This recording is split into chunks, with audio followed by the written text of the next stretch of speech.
Today we're going to have some fun. My guest, Maree, is going to share the wonderful, important results of going and changing your diet when you have rheumatoid arthritis. So she has a fantastic doctor that told her right from her very first meeting that she should change her diet. And her diet is a crucial reason that she feels so well today. She has no pain. She is off all the medications that she was put on that she'll talk about in just a second. And she is fantastic. So thanks, Maree. We look forward to hearing your story here. Thank you, Clint. Now, you are just on the outskirts of Melbourne, so to speak, which is in the southern state of Victoria here in Australia. And you would have been pretty surprised to develop symptoms. Tell me, how did this begin for you? Well, my husband and I had just been on a cruise around the Hawaiian Islands, and we'd been home 2 days, and in the evening, all this dreadful pain came over my body. And I thought I'd overdone it at the gym. And so I iced and stretched my muscles, as you do when you overuse muscles, and wouldn't go away. And over 2 months, luckily, I worked all that time and I had to make myself get out of bed. The pain was so great, I dreaded getting out, and I couldn't move in bed. I had to wake up and lift my limbs to move. It was horrible. I don't wish it on anybody. Eventually, I went to my doctor, who's a beautiful lady doctor. Do you want her name? Sure. I tell everybody about her. Melissa Munkovich, and she's in the Joseph Banks Clinic in Endeavour Hills, and she is excellent with people from babies through to us elderly, and she prefers change in diet to drugs, but she will do what her patients need. And she's really good. And she diagnosed, the blood test showed that I had severe rheumatoid arthritis. And she was surprised as well because I thought I was healthy. Yeah. Had she been your regular practitioner up until that point? So had she gotten to know you? She had seen me from the January of that year.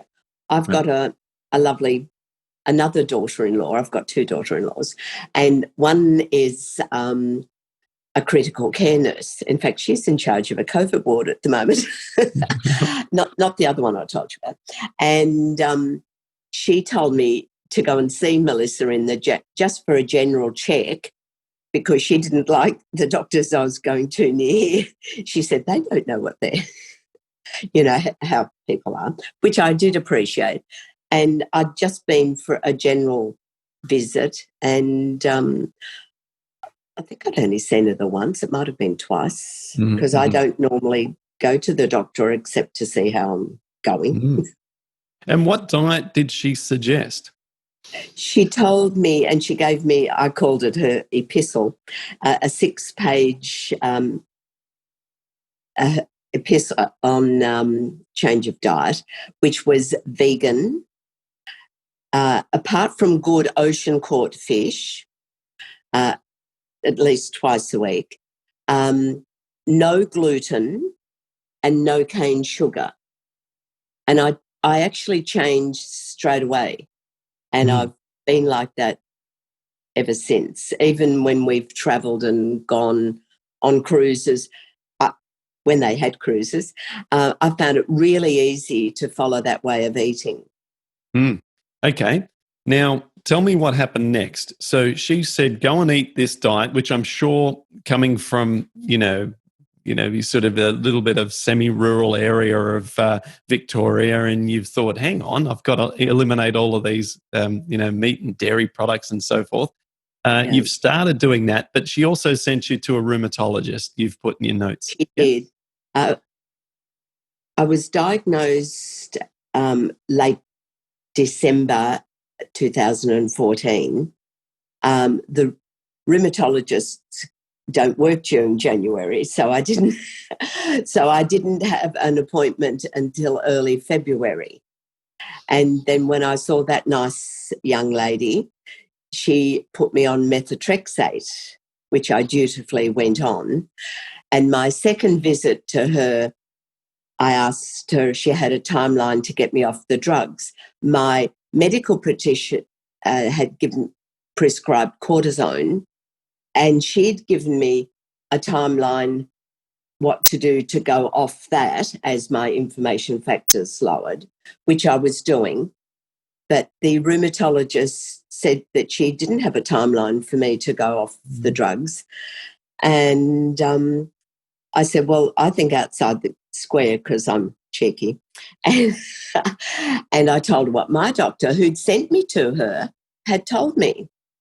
And over time, as my inflammation factors did go down, because you have regular blood tests, she lowered the methotrexate. And then in December, when was it? In 16, was actually the 20th of December 2016, last century, she said, would you like to go off the methotrexate? And I said, yay.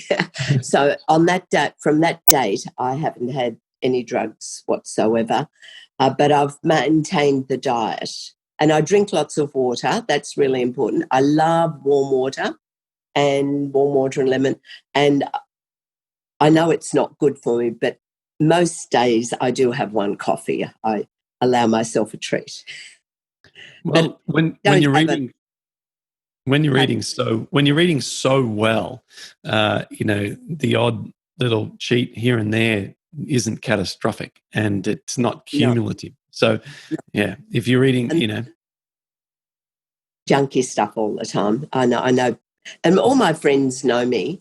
And when we were allowed out, because we're not allowed out at the moment, when we were allowed out, quite a few friends, we'd rotate around our houses, and they would always provide gluten-free, sugar-free, vegan, delicious meals from me that they would make.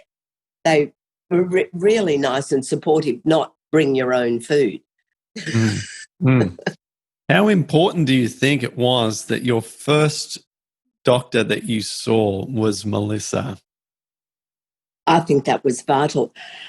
I have always thought that we are what we eat. And another thing which I haven't mentioned, I heard on the radio that there was a free online course called Food as Medicine from Monash. This was in 16. Mm-hmm. And I did that for 3 weeks, and that was fascinating.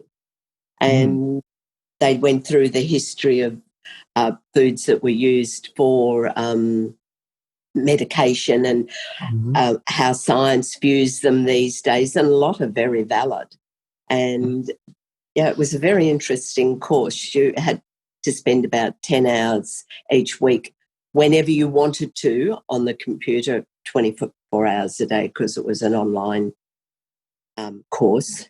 And I've still got all the notes for that. I must read them. But that was excellent. I learned a lot from that too. So let me just see what I understood here, and then I can get some questions for you. So you were diagnosed with severe rheumatoid arthritis on the 5th of December 2014. You've gone to see a doctor who said you need to instantly go vegan and you're allowed to have some fish a few times a week. And you have embraced that and immediately done that. In parallel, you've started methotrexate with the rheumatologist and asked them, when can I get off the drug? And they said, no, there's no plan to get off that drug. But by sticking with the change in diet, within 2 years, in fact, almost exactly 2 years later, you were able to then come off the methotrexate, and now 4 years later, you're pain-free still. Yes. I became pain-free 2 hours after taking the cortisone. Of course, But I didn't want to have masked problems. Yes. So I kept at it. Yes, good. Okay. Well, now let me bring on some questions here, and I'll think as our audience will be thinking. I'll try and dial in that kind of wavelength. I would say, what are you doing in terms of exercise? How are you? How active are you, and do you feel that that's important? It is vital. As they say, use it or lose it. It doesn't matter what your age is. You need to exercise. Some vigorous. My husband and I dance rock and roll. I walk most days. Rock and roll? Yes, rock and roll. We met at rock and roll beginner class 25 years ago. Oh, that's awesome. Yeah, it was fun. It is still fun. And then, and I still do, and many years ago I did learn karate, and I still do sit-ups and push-ups and star jumps and stretches, and they are vital. You need, whatever your age, doesn't matter.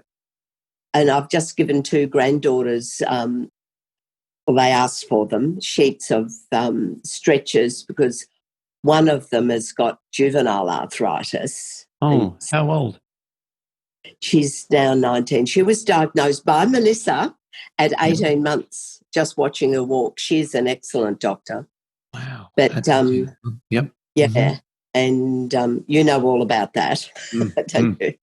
Yeah.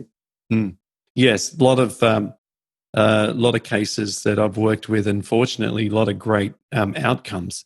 But sounds like, she's lucky to have also seen Dr. Melissa and been told at least the right stuff around the diet, which is so important. Well, with that's the granddaughter whose mum is the critical care nurse, and she goes down the drug track, and so Isabel is still on methotrexate, but that's not. And I know that you're treading careful waters here, but that's also not a criticism. That might be a result of her ongoing persistent inflammation. So she's probably just find some more improvements in herself in parallel, which is perfectly normal. You know, the JIA cases, gosh, they can be just so heart-wrenching and complicated and challenging. So, look, whatever needs to be done, and I just hope that she's got very low symptoms. Well, she's pretty good, and she's got a full-time job. She's a ward clerk at Dandenong Hospital, and she's been made permanent, and she's a lovely, lovely young lady. But she went to the Children's Hospital, and she's now an adult at the Monash Hospital when she turned 18 for her arthritis. Okay. But she may gradually go Nana's way. Nana's, so she hasn't yet gone totally plant-based. No, well, she's not allowed to. She lives, see, her mum doesn't think the way I do. She's beautiful, beautiful, and very, very clever. I would like her to nurse me because she knows what she's doing. She's a very lovely person, but she just doesn't think the way I do. Well, you know, we're still in the minority. Worldwide, I don't know the statistics, but it's vastly in favor of Western diet and growing trends, especially in the Middle Eastern area, for Western foods and stuff. We're fighting a very, very uphill battle here, even though consciousness is being raised and there's movies coming out that we're all watching, like The Game Changers, to name just one. You know, and it shows that plant-based is ultimately the way we need to go. But as I say, we're still a minority, so it's normal for there to be a slow uptake, and even amongst our close relatives. Yes. We might leave that there. Yeah, that's right. But, yeah, and I encourage everyone that will listen, and I've got lots of friends who listen, to be plant-based, but they find it very, very hard not to have sugar and not to have gluten. And I don't find it a problem at all. Are you familiar with these? Big pancakes? No. With the Revive cookbooks from the Revive Cafe in Auckland. No. they're plant-based, beautiful food. Okay. And most of them, do a Google search, Jeremy Dixon. Yep. I was told about them by vegetarian friends once I was diagnosed, and I've got every one of his cookbooks. Wow. Yep. His first few cookbooks were vegetarian. The latest ones are all vegan. Yep. And his 2 cafes in Auckland are vegan. So absolutely if you go to great. just walk up the hill from the ship and go on it. He started his cafes because he thought the workers needed good food for their lunch. And he got so busy he had to open 2 cafes. Yeah, I probably have walked right past it because when I used to be performing on the cruise ships doing stand-up comedy, 20 years I've been doing stand-up, although it's been nearly a year since I've performed because of the whole, no one's allowed to gather in groups at comedy clubs. Yeah.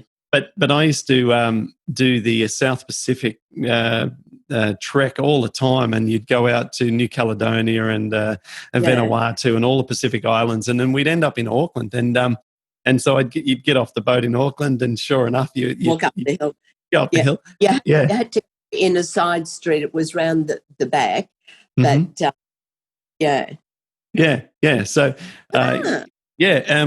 so I'll have to check out Jeremy's work, and maybe if he's got some great cookbooks, maybe interview him. He'd love that. He's actually been a few years ago. He went to America because he was asked to do quick plant-based meals, and he's got 2 books which I've already also bought on plant-based meals. Great. That he put on American television. Yeah, because so many people are always asking for more recipes because when the food, we just want to make the food taste as great as possible. Why not turn it into delicious meals? Ears. Yeah. I can't think of everything. Yeah. So let me pick your brain for a couple more tips.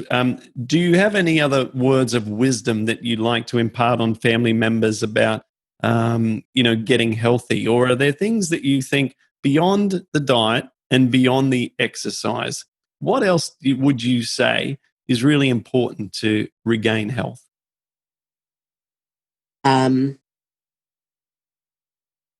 Attitude. And not worrying about others picking at you because you're different. And that's sometimes hard because your friends are like that, they're not your friends. They need to support you in what you're trying to do, in my humble opinion. Yeah.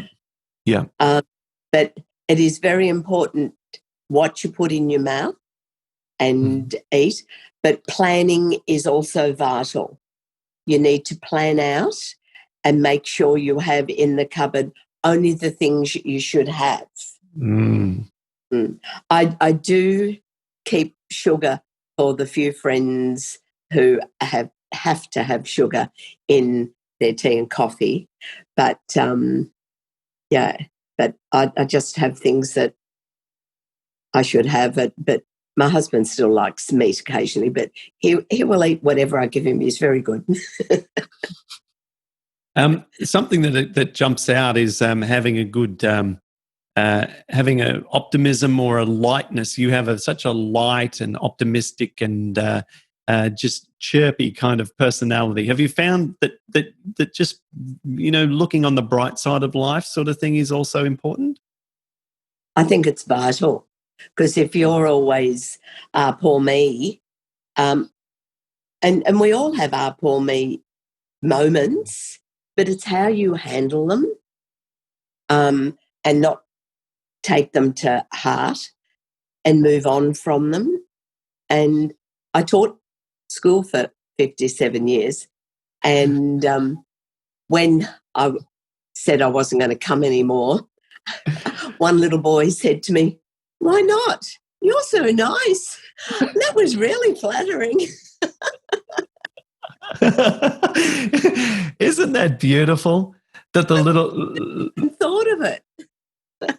Yeah, And he yeah. was just a little boy. But why not? You're so nice. Oh, that's beautiful. Yeah. Oh gosh, isn't it funny the sort of things that really stick with us? I mean, so Yeah. you're talking about one. I mean, think of the vast tens of thousands of things that kids would have said to you over the years, and the big takeaway is when you said you're leaving, a little fella saying, "Yeah, but you're so nice." I mean, isn't that just wonderful? It was, yeah.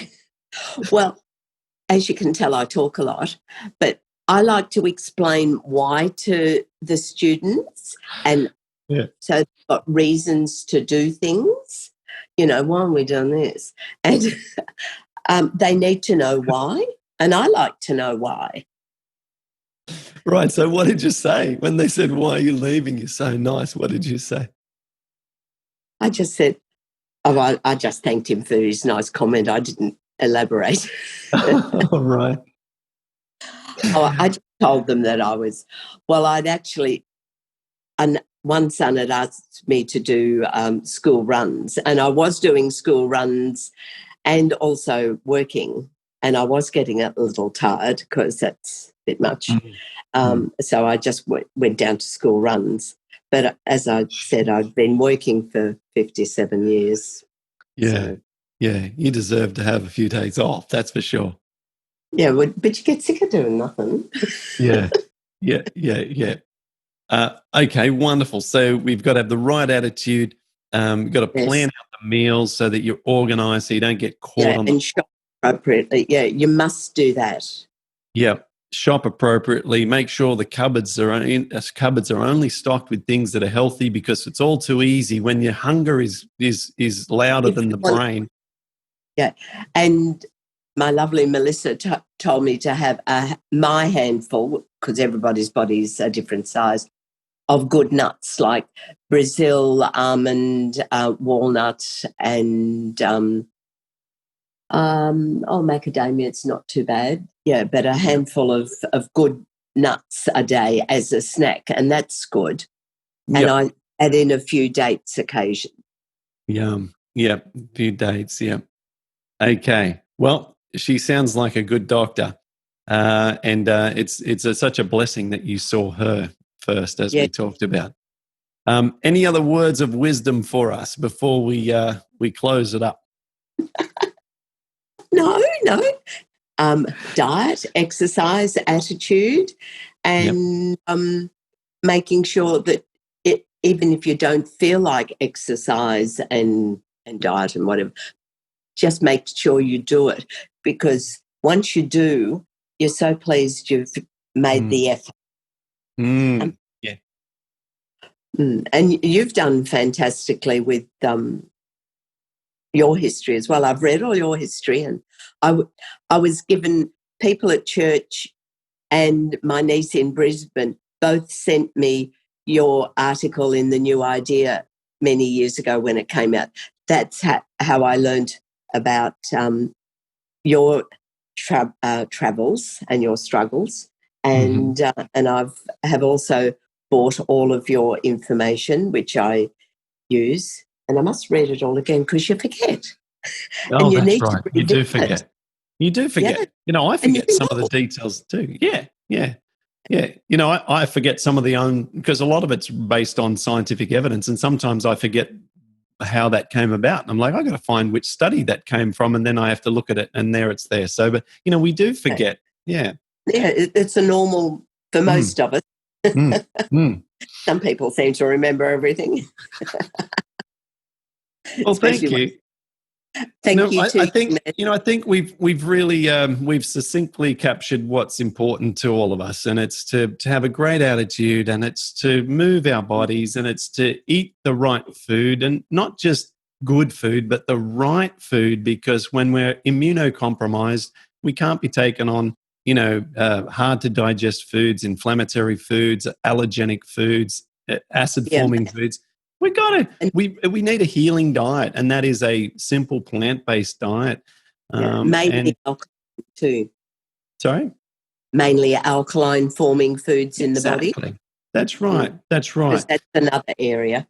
Yep. And another subtle message that I've picked up from you, and I just want to highlight, you also didn't go on any counterproductive drugs, because your prednisone or prednisolone, I think you had taper, was for only a 6-month period, which is still a long period to be on the steroid. But the plan was from the start to get off it, right? And then you went on methotrexate, which is a well-trodden path without counterproductive gut issues long term, at least as far as I've been able to tell over the years and in my own experience. And so, there's a subtlety here I wanted to capture as well. You didn't get onto something that prevented your body from responding positively, and that's crucial.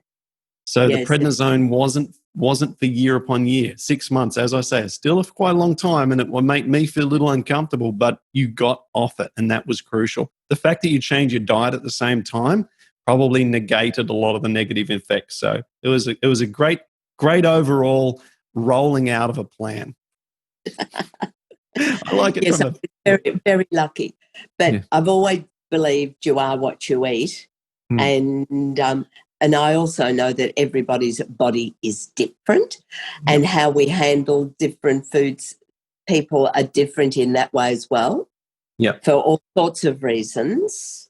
And my husband's now, for about 10 years, he's celiac because he ate too much pizza, pasta and beer as a young man. And his body said, hey, I don't like all this. But so I was used to being gluten-free and sugar-free, but it was other things apparently. Well, you've worked it out, and keep up all the wonderful things that you're doing, because once we have this predisposition to develop inflammation, we've got to be super careful, because it's like a little ember, and if we throw petrol on it, we can fire up really quickly. So we got to keep doing what you're doing, never get too complacent, and always keep being disciplined. Yes, and you've done fantastically too. May I praise you as well? And you've helped so many people, and I think that needs to be applauded. Oh, thank you, Maree. That's very kind of you, and thank you for sharing today. Yeah, I'm going to wrap it up there and say congratulations once again. Thanks for sharing. Keep it up, and hopefully I'll see you one day when all these restrictions across the world are lifted, and I get back out on the road again and put on some presentations and be able to meet. So whereabouts? I'm in Sydney. We're in Sydney at the moment. We moved back from Florida once the pandemic went into crazy proportions in Florida. Yeah, because I thought you went to Hawaii one stage too, didn't you? We never lived there, but we've spent some time there, and we're not sure what about our future plans, because we're all US residents or whatever. So we're trying to work out if and when we'll be able to get back there and so on. I've got a nephew living in Houston. He's a pilot, and that they've been there nearly 3 years, and he and his wife and their twin boys that would be American now. Right. Okay. Yes. Yeah. Okay. All right. Well, I'm going to let you go, Maree. Thank you so much once again, and keep up the wonderful work. And you too. All the best.